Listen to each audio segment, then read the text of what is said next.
Bonjour à tous, bienvenue à la Maison de l'Expatriation pour une nouvelle conférence thématique aujourd'hui sur les Émirats. Donc juste pour vous parler un peu de la maison, donc on est un lieu éphémère, on est présent jusqu'au 17 juillet à Paris, mais on est présent tout le reste de l'année en ligne. Vous pouvez prendre rendez-vous pour justement poser vos questions avec nos conseillères qui sont là pour vous répondre sur des créneaux de 30 minutes complètement gratuits et vous apporter de l'information, soit sur les Émirats ou n'importe où d'ailleurs dans le monde où vous avez justement cette envie de vous expatrier ou de revenir en France si vous êtes déjà expatrié. Donc aujourd'hui, on va parler des Émirats arabes unis avec Rachida de la CFE et Alexis de Malakoff Humanis. Avant de parler vraiment de la partie protection sociale, j'ai une petite présentation plus générale sur ce que sont les Émirats arabes unis et ce que vous pouvez aussi attendre donc de cette expatriation sur place. Alors, comme vous le savez, les Émirats attirent de plus en plus d'expatriés. On est sur des volumes vraiment assez importants. On estime à 45 000 Français présents aux Émirats, 30 000 inscrits sur les registres des Français à l'étranger. Mais de toute façon, les Émirats sont un pays d'expatriés. Elle est composée vraiment de tous les différents États qui composent les Émirats eux sont vraiment des forces aussi où les expatriés travaillent. Et on a vraiment une population à 90%, je dirais, qui est constituée d'expatriés d'un peu partout dans le monde, dont des Français. Et on a donc de nombreuses entreprises françaises aussi qui sont implantées sur place et qui permettent aussi de pouvoir consolider les relations diplomatiques et économiques entre la France et les Émirats. Pardon. On a donc différents Émirats, on en a 7. Alors, on ne fera pas de quiz à la fin pour se rappeler des différents noms des Émirats. Je sais que tout le monde connaît forcément Dubaï et Abu Dhabi et Sharjah, qui sont, on va dire, les 3 Émirats les plus populaires où il y a le plus de communautés expatriées. Mais on a également donc Ajman, Al Quwain, Ras Al Khaimah et Fujairah, qui attirent moins d'expatriés, qui sont de toute façon plus petits. Même s'il y a des populations expatriées, notamment quelques Français. Ce qu'il faut se dire, c'est que l'ambassade est à Abu Dhabi et à Dubaï, il y a également un consulat qui est là pour aider les Français présents sur place. La majorité des Français sont bien entendu à Dubaï et notamment dans des quartiers où ils aiment résider. Donc on a Downtown Dubaï, Dubaï Marina, notamment et Jumeirah, qui sont des quartiers où on a des logements de luxe, mais aussi beaucoup de résidences et aussi la possibilité, bien entendu, d'avoir des offres éducatives pour les familles. Alors, ce qu'il faut savoir, c'est qu'on ne va pas à Dubaï juste comme ça, hein. On sait très bien les images qu'on peut avoir de Dubaï. Ça nécessite un budget. Et c'est important, bien entendu, d'avoir aussi un travail, comme on en parlait juste avant la conférence. C'est vrai que pour rester aux Émirats, il faut pouvoir être salarié, pouvoir avoir une entreprise, pouvoir être présent sur place. Sinon, votre visa est vraiment annulé assez rapidement. On vous demande d'ailleurs même de partir du territoire au bout de quelques semaines. Donc, c'est vraiment important d'avoir un travail sur place. Et de toute façon, pour pouvoir vivre sur place, ça nécessite donc un certain budget. On dit que le salaire mensuel est autour d'un équivalent de 3 700 à 7 000 euros, ce qui correspond à peu près au salaire moyen global aux Émirats. Ça peut aller, bien entendu, bien au-delà de ça. On sait très bien aussi que des niveaux de vie peuvent être très différents et qu'il y a différentes options, mais que la vie reste de toute façon assez chère sur place. Ce que je vous conseille, bien entendu, comme pour toutes les destinations, c'est de partir en connaissant, bien entendu, l'endroit où vous voulez résider. Donc, c'est vraiment essentiel de d'abord partir en vacances, de pouvoir se familiariser avec les lieux, de pouvoir aussi découvrir différents quartiers, peut-être prendre des hôtels dans différents endroits pour justement un peu avoir l'ambiance locale. Bien entendu, de prendre contact avec des Français qui sont déjà sur place, qui vivent. Alors, de préférence, des personnes qui ont peut-être une carrière similaire à la vôtre. Ça vous permettra de toute façon aussi de pouvoir leur poser des questions. Bien entendu, par des réseaux sociaux classiques, notamment LinkedIn, hein, qui est une bonne façon aussi de pouvoir prendre contact avec des Français ou des expatriés d'ailleurs internationaux présents sur place. C'est important d'avoir l'avis des personnes sur place, notamment sur les quartiers où vous pouvez vivre, les possibilités aussi au niveau professionnel en fonction de votre secteur, et puis également des questions plus pratiques sur les écoles recommandées pour les enfants ou le meilleur supermarché où aller faire ses courses. En tout cas, l'idée, c'est vraiment d'avoir un maximum d'avis aussi avant même de partir. Alors, Également, avant de partir, un niveau d'anglais. Ça, c'est vraiment très important de pouvoir bien maîtriser l'anglais. C'est intéressant d'apprendre l'arabe. C'est pas forcément nécessaire, en tout cas pour vivre sur place. Encore une fois, c'est une communauté d'expatriés où beaucoup de personnes viennent de différents pays. Donc la langue commune, c'est vraiment l'anglais. C'est la langue des affaires également. Donc généralement, ça vous permet quand même de pouvoir bien communiquer. Si vous voulez être davantage, par contre, intégré dans la société émiratie, je pense que c'est important aussi d'avoir des notions d'arabe, voire d'apprendre l'arabe aussi une fois qu'on est sur place. Les avantages des Émirats. Alors, bien entendu, je pense que si vous partez sur place, j'imagine que le climat doit pouvoir aussi jouer sur votre décision. Alors, il faut se rappeler qu'on est sur un climat désertique. Donc, bien entendu, on a des mois d'été qui sont extrêmement chauds. Alors, contrairement à Paris, il y a un peu la clim partout. Nous, on a souffert davantage pour ces derniers jours.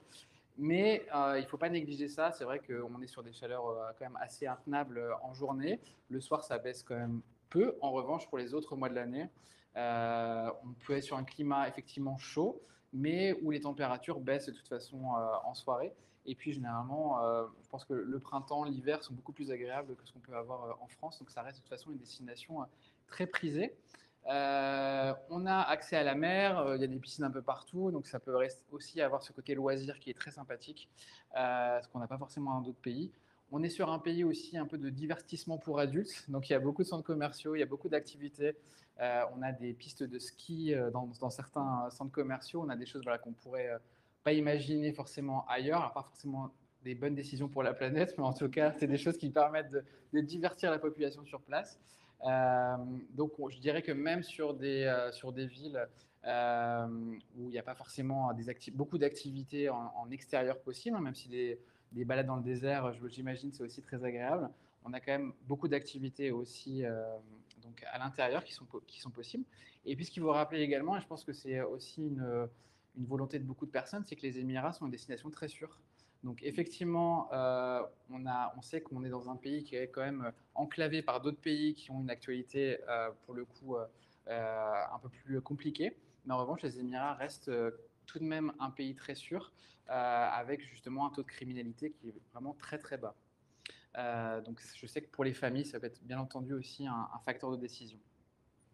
Alors les visas, comme on le disait, il faut absolument avoir un visa pour pouvoir rester sur place, mais il y a quand même beaucoup de visas disponibles.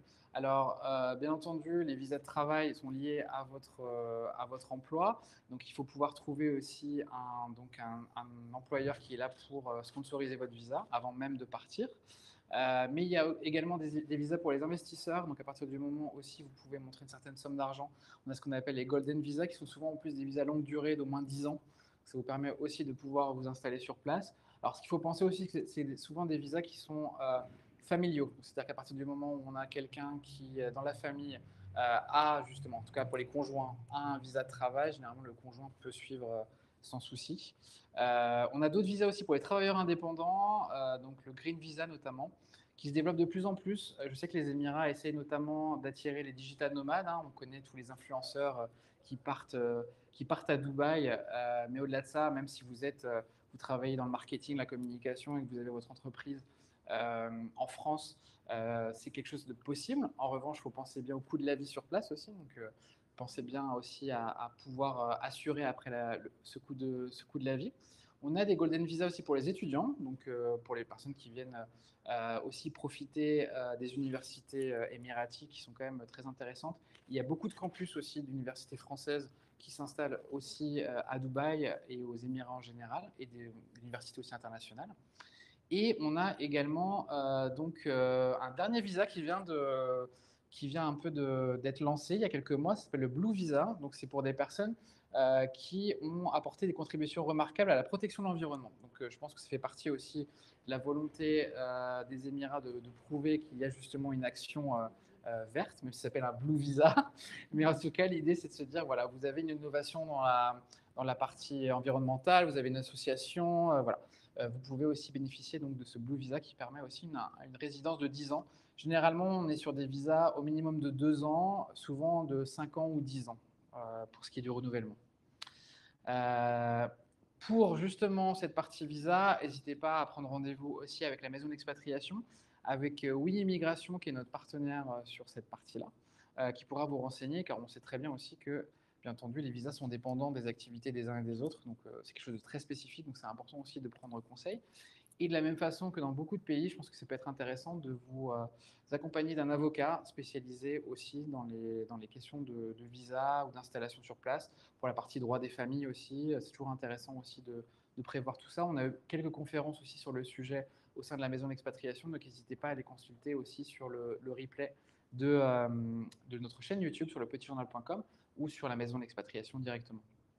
Juste pour faire un rapide rappel sur les Émirats, comme partout dans le monde, on a la possibilité, en tant que ressortissant français, d'avoir une aide aussi de la France une fois sur place. Les consulats sont un peu vos mairies, donc n'hésitez pas aussi à aller les voir pour tout ce qui est renouvellement de papier. Et bien entendu, c'est vraiment essentiel pour vous de vous enregistrer sur le registre des Français de l'étranger. Ça vous permettra notamment d'avoir toutes les informations. On sait très bien que récemment, il y a eu des problèmes, notamment sur les vols, qui étaient bloqués au départ et pour aller vers les Émirats. Le fait d'être sur le registre, ça vous permet d'être informé aussi par le consulat, justement, de pouvoir vous recenser en cas de difficulté. Et puis au-delà de ça, vous pouvez également voter pour les élections depuis les Émirats. Vous pouvez également demander des bourses scolaires, donc des bourses pour pouvoir accéder aux établissements référencés par l'AEFE. Et puis également vous aider en cas de difficulté en général. C'est vraiment là pour renouveler vos papiers, votre permis de conduire, votre carte d'identité, etc. Il y a également des associations françaises qui sont présentes donc aux Émirats. La FIAF qui gère les accueils, on a un Dubaï Accueil, on a un Abu Dhabi Accueil également, qui sont là pour aussi vous apporter de l'information, avoir des activités aussi entre Français pour aussi pouvoir partager un petit peu des bons plans et puis également faire des visites notamment. Il y a des clubs sportifs, il y a un peu de tout. Et puis, bien entendu, le petitjournal.com qui est notre média. On a une édition à Dubaï qui parle de tous les Émirats, donc n'hésitez pas vraiment à pouvoir consulter notre site et avoir des informations gratuitement tous les jours sur toute l'actualité, avec beaucoup de guides pratiques aussi pour l'installation. Donc ça peut aussi vous aider dans votre décision au moment du départ, même une fois que vous êtes sur place. Alors là, on va parler de la santé et j'ai deux experts avec moi pour en parler. Je laisse la parole à Rachida de la CFE. Merci Damien. Alors, juste si je peux me permettre de compléter avant, si vous partez en couple ou en famille, je rebondis sur ce que disait Damien et la nécessité de s'informer auprès des associations ou même de certains avocats. Si vous partez en couple ou en famille, il faut savoir que la loi qui s'applique là-bas, c'est la charia. Donc en cas de divorce ou autre, il est possible que la femme dans le couple puisse tout perdre. Donc il vaut mieux partir avec les bons codes et sécuriser tous ces aspects-là. Donc sur la partie santé, puisque c'est ce pourquoi je dois intervenir aujourd'hui, outre le fait donc qu'il faut être actif pour avoir un visa, il y a obligation d'avoir une assurance locale qui est obligatoire. Si vous ne présentez pas une attestation d'assurance locale, vous ne pouvez pas obtenir le visa. Donc pour le coup, donc il y a les assurances locales qui sont pour la plupart privées, mais je laisserai plutôt Alexis parler de ce sujet-là. Nous, en tant que CFE, donc la CFE, c'est la Caisse des Français de l'étranger. C'est donc un organisme de sécurité sociale. Je vais passer très rapidement sur qui on est. C'est donc un organisme de sécurité sociale qui couvre les Français qui résident à l'étranger. Donc résider, c'est quelqu'un qui part s'installer définitivement, ou en tout cas pour une assez longue période à l'étranger. Donc on est un organisme donc géré par une gouvernance composée de 21 administrateurs qui sont pour la plupart tous expatriés, donc qui peuvent nous donner des informations sur l'évolution des besoins des expatriés. On couvre les mêmes garanties que la sécurité sociale en France, donc à savoir la santé, maladie, maternité, invalidité, la prévoyance avec les accidents du travail, la maladie professionnelle et la retraite. Donc je m'attarderai un petit peu sur le sujet de la retraite puisque la CFE est le seul organisme qui peut continuer à proposer aux Français expatriés de continuer à cotiser au système de retraite français. Juste une overview d'où on est présent. Donc, on est présent partout dans le monde, donc pas qu'aux Émirats. On couvre un peu plus de 200 000 personnes partout dans le monde. Et puis aussi bien donc, des collaborateurs d'entreprise que des particuliers qui partent à titre individuel. Donc on transpose les mêmes garanties que la sécurité sociale et donc les mêmes valeurs, à savoir qu'il n'y a pas de limite d'âge, il n'y a pas d'exclusion médicale, pas d'exclusion de pathologie. Voilà, on peut adhérer à tout moment à la CFE et c'est vraiment pour tout le monde. En tout cas, en fonction des garanties, par exemple pour la santé, il faut être de nationalité française ou européenne. Pour la retraite, il faut au moins avoir travaillé un petit peu en France. Mais sinon, il n'y a pas d'autres exclusions sur nos garanties. On parle de continuité des droits lorsque l'on souscrit à la CFE dans la continuité de son départ de France. Il n'y a pas de carence. Et puis, s'il y a des pathologies type affection longue durée au départ de France ou qui se déclenchent à l'étranger, la CFE peut reprendre la main ou peut prendre en charge des ALD. Et puis, depuis quelques années maintenant, on permet donc aux Français qui partent résider à l'étranger de conserver leur carte vitale pour les remboursements des soins qui sont effectués en France. Puisque si on parle de santé, alors je vais venir rapidement sur nos solutions. Donc on propose quatre produits santé qui, pour la plupart, permettent tous de rembourser des soins en France lors de séjours temporaires. Mais sinon, donc on a nos produits phares qui est le Monde Expat Santé qui permet de rembourser les soins de santé partout dans le monde, y compris en France. Le jeune expat, donc c'est sa déclinaison pour les jeunes. Le produit France Expat Santé qui, pour le coup, pourrait très bien s'adapter pour les Émirats. Donc, donc, je le disais, il y a obligation d'assurance locale obligatoire.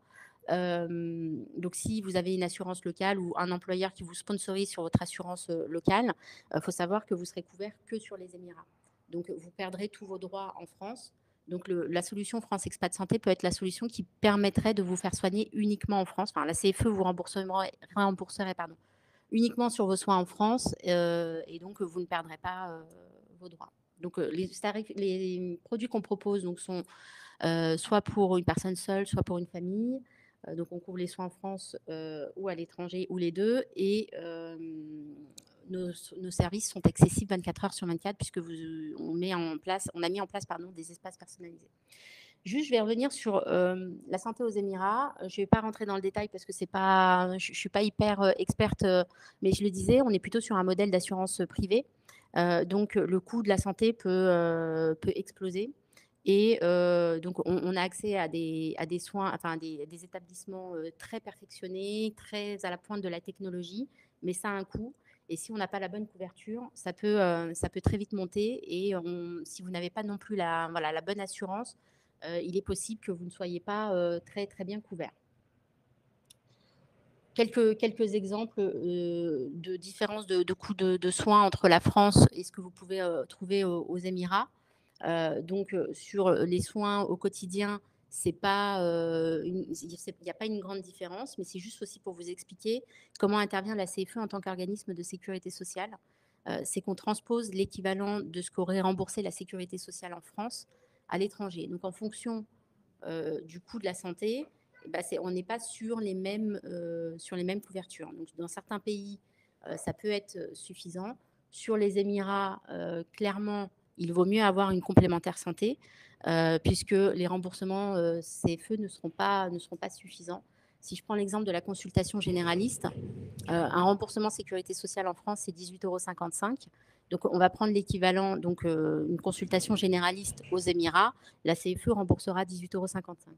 Sur une moyenne, alors là, c'est vraiment une moyenne, hein, on voit que c'est 50 €, ça peut rapidement monter à 200 €. Sachant qu'aux Émirats, la réputation, c'est on rentre pour un mal de tête et on sort avec une panoplie pas de pathologie, mais en tout cas d'ordonnances ou en tout cas de prescriptions qui ne sont pas toujours utiles, d'après les témoignages que l'on a. Donc, il faut aussi faire attention à ça. Si vous n'avez pas la bonne couverture, ça peut donc du coup être des coûts qui vous qui seront portés par vous-même en fait. Donc ça, c'est pour la partie santé, mais je laisserai Alexis parler de la partie complémentaire. Donc effectivement, aux Émirats, si on part sur un plan Monde Expat Santé, il vaut mieux, alors déjà, vous ne serez pas en conformité avec la réglementation locale, donc il faudra avoir une assurance locale. ou alors sur la partie France Expat Santé. De toute façon, dans les 2 cas, Malakoff Humanis est une complémentaire partenaire de la CFE. Sur l'autre garantie qu'on propose, donc c'est les risques professionnels. Donc c'est maladie maternelle, pardon, c'est je l'ai déjà fait, maladie maternité, désolée. Maladie professionnelle et accident du travail. Donc c'est tout accident qui pourrait intervenir dans le cadre de votre exercice de votre activité professionnelle.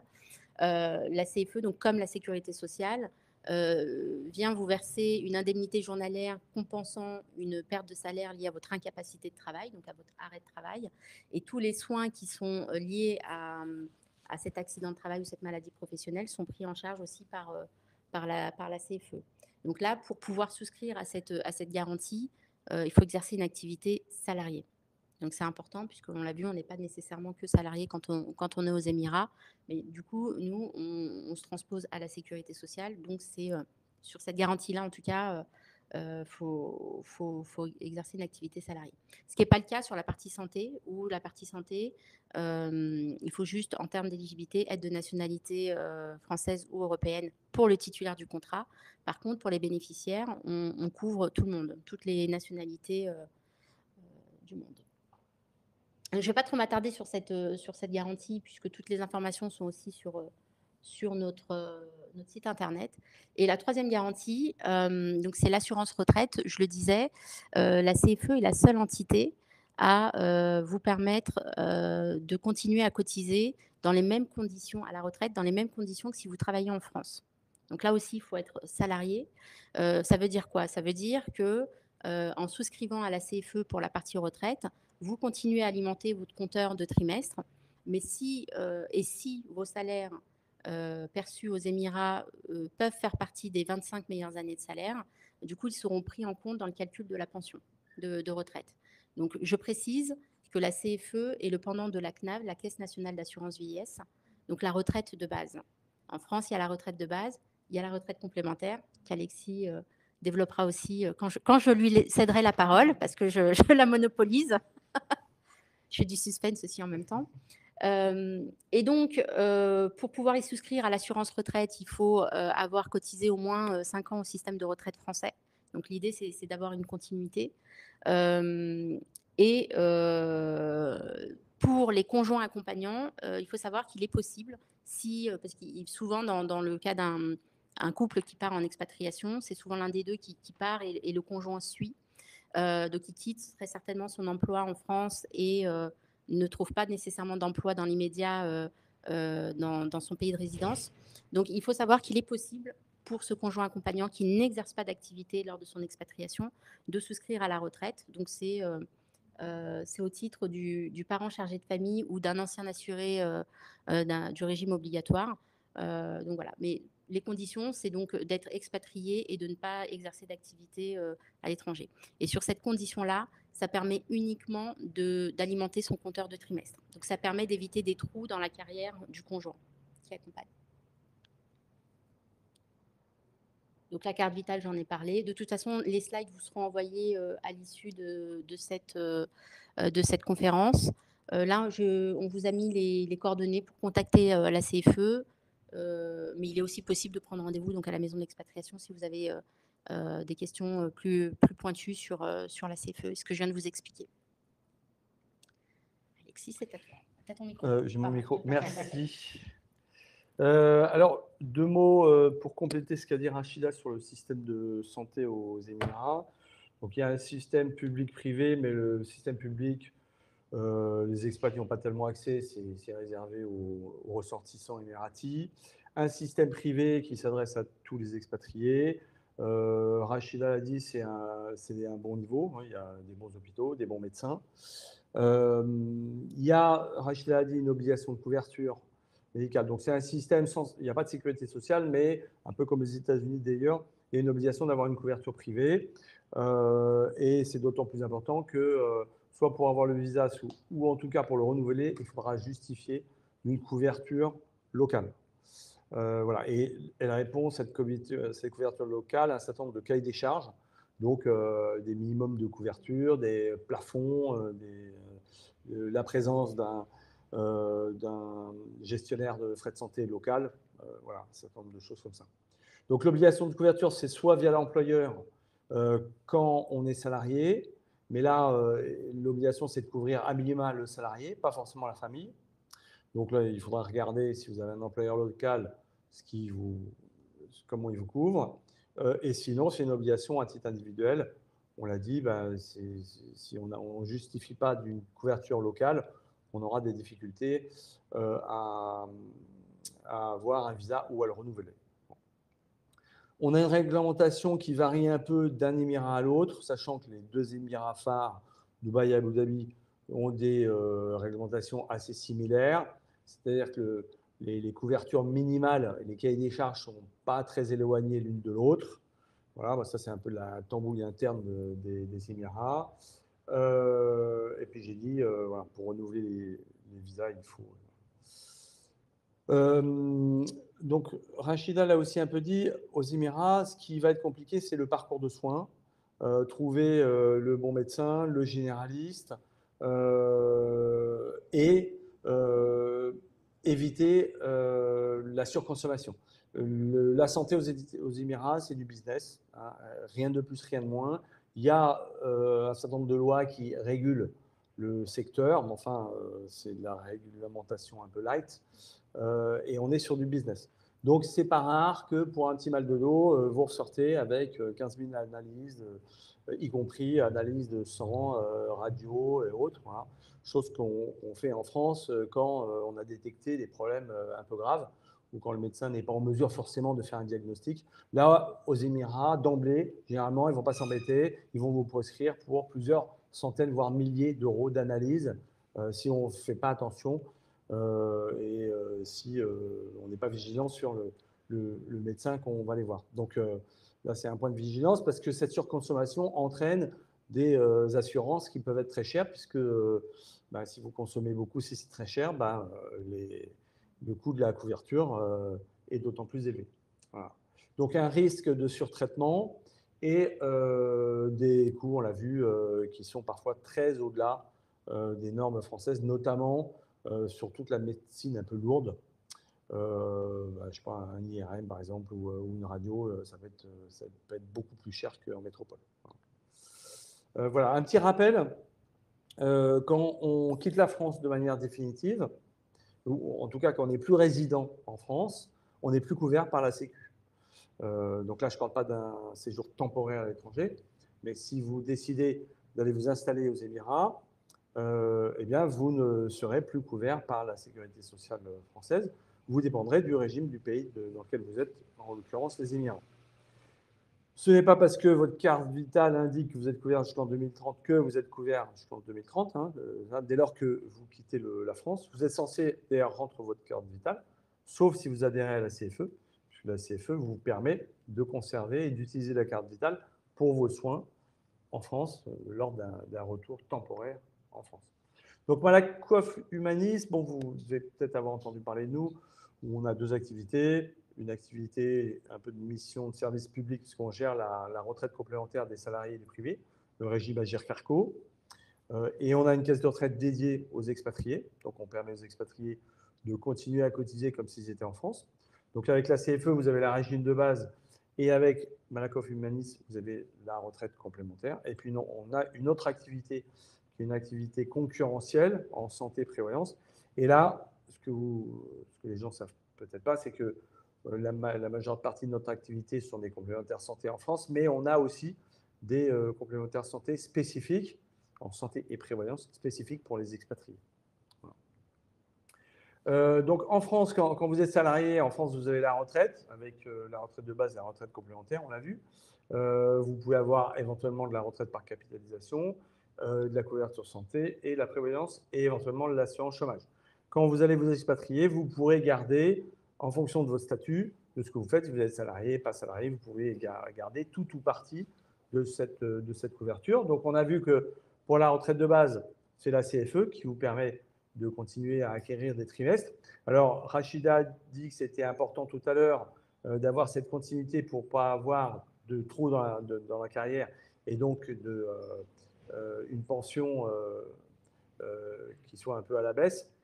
c'est aussi important pour le régime de base que la retraite complémentaire. C'est-à-dire que si vous n'avez pas une carrière complète, eh ben, vous aurez un abattement au régime de base et au régime complémentaire. Donc, c'est vraiment important d'avoir cette durée d'assurance complète. Sinon, bah, vous devez cotiser jusqu'à l'âge légal qui est 67 ans en France pour avoir le taux plein. Et ça concerne la base et la complémentaire. Donc, vous pouvez faire le choix de cotiser uniquement sur le régime de base. Bah, faites-le parce que tous vos droits acquis au régime complémentaire avant et éventuellement si vous rentrez n'auront pas d'abattement si vous avez une pension complète. Sur la maladie, on a vu, c'est la CFE. La retraite complémentaire, donc c'est la GIRC-ARCO et c'est nos caisses de retraite dédiées. Alors là, un tout petit mot sur le sujet. En France, quand vous êtes salarié, votre employeur, il prend en charge entre 60 et 65% des cotisations de retraite complémentaire. Là, sauf si vous êtes envoyé par un employeur français qui va continuer à cotiser pour vous. Si vous adhérez à titre individuel, vous payez la totalité de la cotisation. Donc, c'est des montants qui peuvent être très élevés. Et si vous cumulez la retraite de base et les complémentaires, voilà, on ne parle pas d'un montant de 500 € par mois, on parle de montants largement supérieurs. Donc, c'est important d'avoir une idée de combien ça coûte pour éventuellement négocier avec votre employeur et que vous sachiez combien il faut mettre de côté éventuellement pour continuer à cotiser comme si vous étiez en France. L'assurance chômage, bah, vous pouvez cotiser à titre volontaire aussi pour vous permettre d'être couvert en cas de chômage.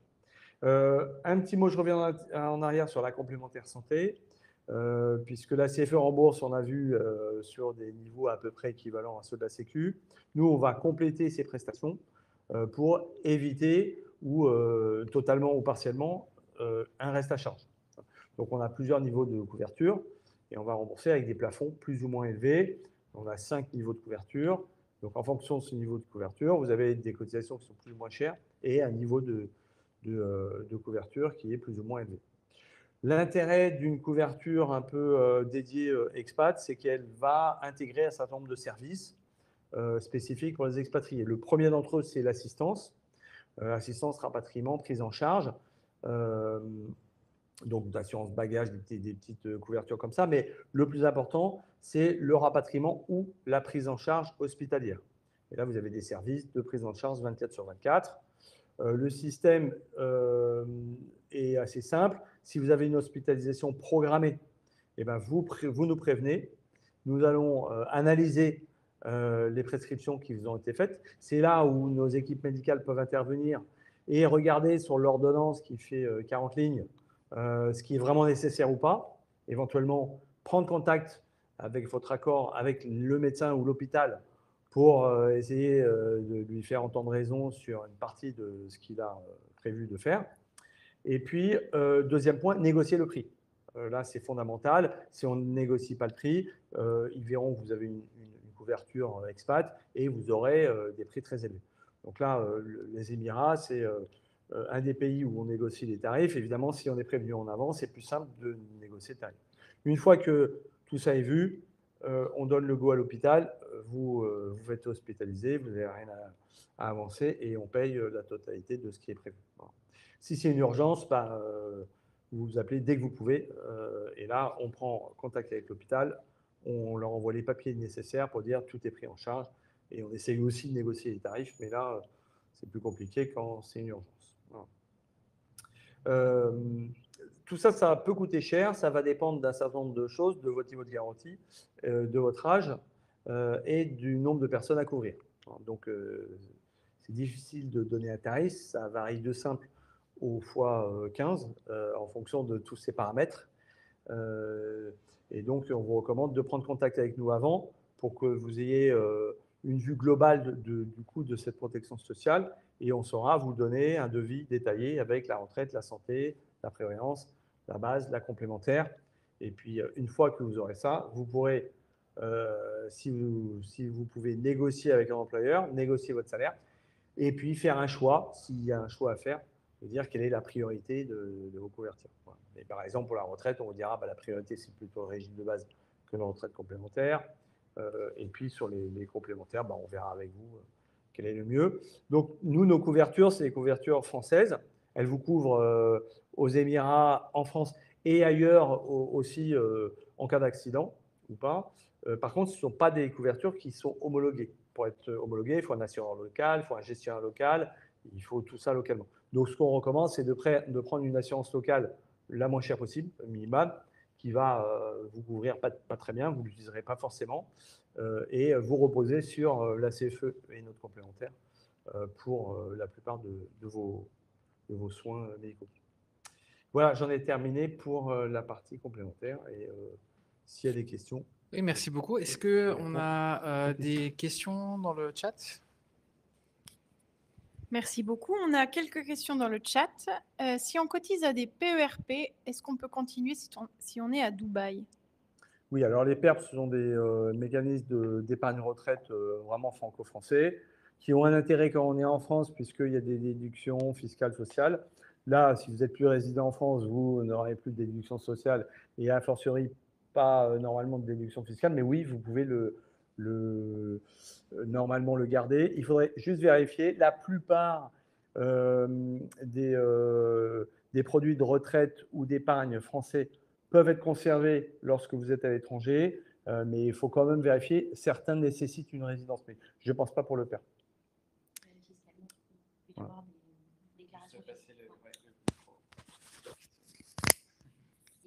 Il faut vérifier. Alors, je ne sais pas non plus pour les Émirats, mais parfois fiscalement, il faut aussi les déclarer. Merci. Une deuxième question. Est-ce que, en tant que complémentaire santé, vous pouvez nous indiquer dans quelle structure de santé il faut aller si on veut être bien remboursé par notre complémentaire? Oui, alors ça fait partie des services qui sont proposés.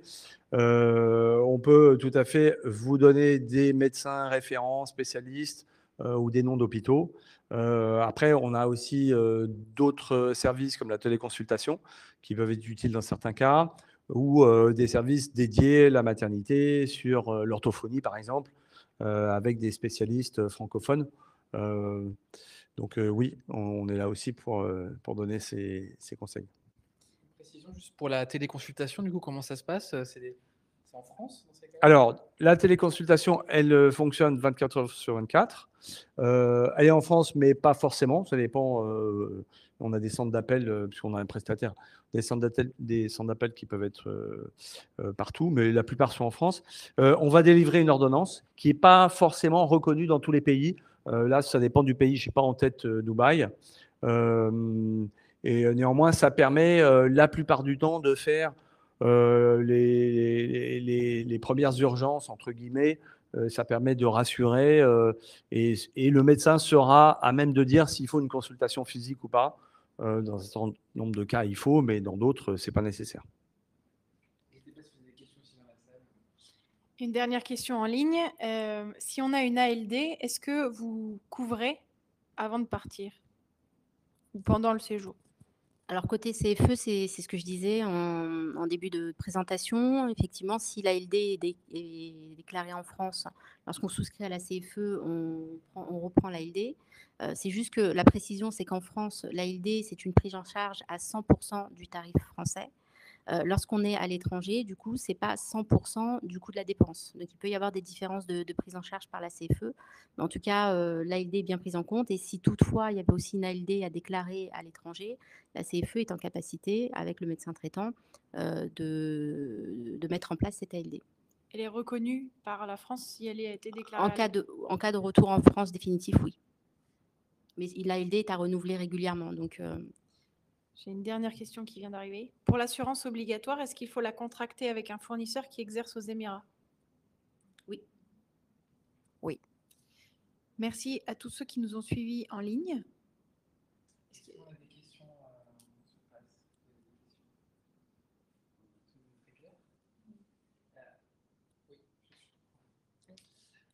je voulais juste préciser effectivement, peut-être, moi j'ai une question, j'en ai, pour savoir justement par rapport, là on a évoqué les assurances obligatoires. Est-ce que justement vous êtes aussi de conseils pour cette partie-là ou pas du tout, pour les assurances locales? Donc l'idée c'est vraiment que les personnes cherchent eux-mêmes des assurances et après complètent? Voilà. Soit ils trouvent une assurance qui leur va bien et ils la prennent localement. Sur Internet, on trouve un certain nombre d'assurances. Ou soit ils se disent c'est pas suffisant parce que la plupart du temps, ces assurances ne couvrent pas quand en dehors de France, enfin en dehors des Émirats. Et à ce moment-là, c'est là où on intervient. Alors, sur la partie CFE, moi, je vous invite à aller sur notre site où la page Émirats est assez bien étoffée. Et je peux peut-être préciser qu'on a un référent local sur place, justement, qui est courtier, qui peut aider à faire le choix dans sa couverture santé. Donc, ces coordonnées sont aussi présentes sur notre site internet. Est-ce que vous pouvez justement repréciser, Rachida pour la CFE et puis Alexis pour Malakoff Humanis, comment on peut vous contacter? Alors, jusqu'à la fin de la maison de l'expatriation, on peut prendre rendez-vous, c'est ce que je disais tout à l'heure, à la maison de l'expatriation ou tout simplement donc, sur notre site internet www.cfe.fr. Il y a tous les éléments de contact. Voilà. Et on peut facilement réaliser des estimations tarifaires aussi sur notre site. Et pour Malakoff Humanis, même chose, maison d'expatriation, ou sur le site internet de Malakoff Humanis, il y a un volet dédié à l'international avec une équipe qui répond au téléphone, généralement de 9h à 18h, et qui sont des spécialistes des couvertures pour l'expatriation. Très bien, je vous remercie. Et puis, la maison d'expatriation est ouverte jusqu'au 17 juillet. Ici à Paris, elle reste après présente en distanciel à partir de septembre. On va tous prendre des petites vacances bien méritées, je pense. Il y a beaucoup de conférences qui ont été faites sur différentes thématiques qui sont disponibles sur notre chaîne YouTube, celle du petitjournal.com, et puis également sur le site de la maison d'expatriation. Et puis, merci à tous et à bientôt.